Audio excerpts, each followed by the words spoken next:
warahmatullahi wabarakatuh. Perkenalkan, nama saya Dwi Nur Laila dengan NIM 125010656, mahasiswa program studi pendidikan agama Islam, Fakultas Tarbiyah dan Ilmu Keguruan Institut Agama Islam Negeri Kota Pontianak. Jadi, pada video kali ini saya akan mempresentasikan tentang ayo mengenal ilmu kalam.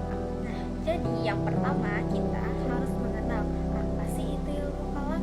Nah, ilmu kalam adalah ilmu yang mempelajari, menjelaskan sekaligus mempertahankan ajaran akidah Islam.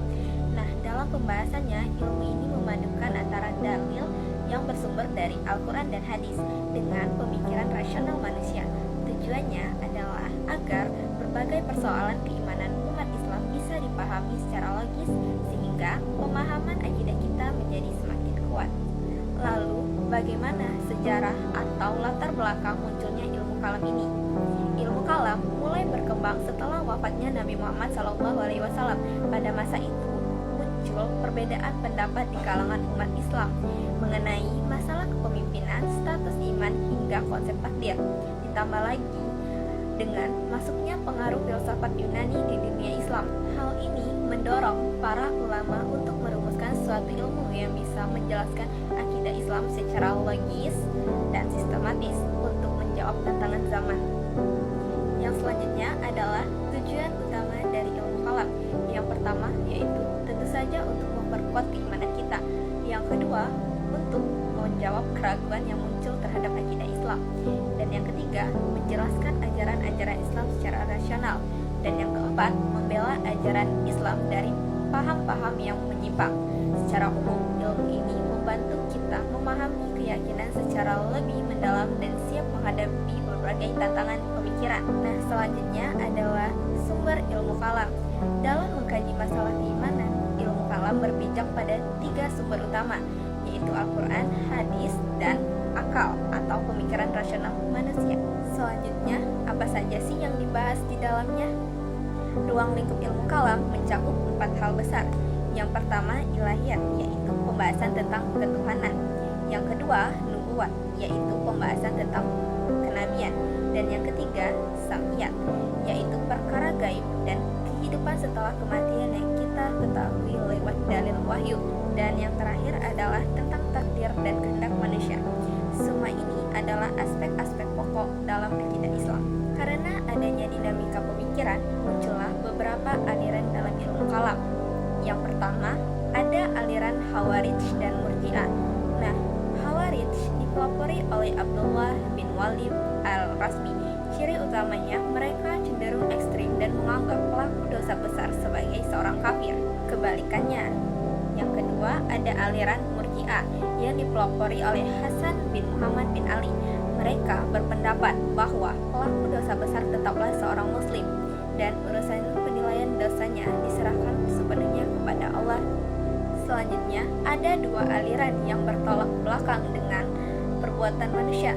Yang pertama, aliran Jabariyah dengan tokohnya Jam bin Safwan. Aliran ini berpandangan bahwa manusia itu pasrah total alias tidak memiliki kebebasan sama sekali dalam menentukan tindakannya. Sebaliknya, ada aliran Qadariyah yang dipelopori oleh Ma'bad al-Juhani. Mereka justru berpendapat bahwa manusia memiliki kemauan penuh dalam kemampuannya sendiri untuk menentukan tindakannya.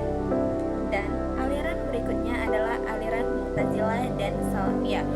Aliran Mu'tazilah dipelopori oleh Wasil bin Atha. Aliran ini dikenal sangat rasional karena sangat mengedepankan akal dalam memahami ajarannya. Selanjutnya ada aliran Salafiyah yang merujuk pada tokohnya seperti Ahmad bin Hambal dan Ibnu Taimiyah. Mereka lebih menekankan penyampaian pemahaman Islam lebih murni yang berdasarkan Al-Quran dan Hadis dan praktik langsung generasi awal Islam. Dan yang terakhir, aliran teologi yang menjadi arus utama umat Islam saat ini, yaitu ada aliran Asy'ariyah dan Maturidiyah. Yang pertama, aliran Asy'ariyah didirikan oleh Abu Hasan al-Asy'ari. Aliran ini muncul sebagai jalan tengah antara kelompok yang terlalu mendewakan akal dan kelompok yang hanya kaku pada teks. Aliran ini hanya banyak dianut oleh umat Islam Sunni. Serta aliran Maturidiyah dipelopori oleh Abu Mansur al-Maturidi. Aliran ini memiliki memiliki banyak kesamaan dengan Asy'ariyah, berkembang pesat di Asia Tengah dan sama-sama menjadi pilar di teologi Sunni. Dari sekian banyaknya pembahasan tadi, kita bisa lihat bahwa ilmu kalam memiliki peran yang sangat krusial, di antaranya menjawab tantangan berpikir dan ideologi luar, memperkaya kajian keislaman, dan menjadi fondasi antara dasar teologi Islam. Tentu saja, seperti sebagian bidang ilmu lainnya, ilmu kalam memiliki kelebihan dan sisi kritiknya tersendiri. Kelebihannya adalah ilmu ini sangat efektif untuk menguatkan keyakinan serta melatih kita untuk berpikir kritis.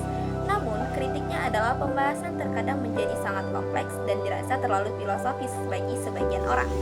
Sebagai kesimpulan, ilmu kalam merupakan instrumen penting yang membahas dan mempertahankan akidah Islam dengan memadukan wahyu dan akal.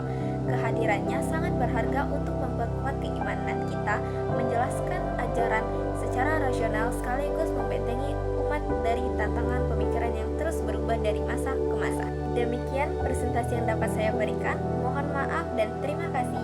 Wassalamualaikum warahmatullahi wabarakatuh.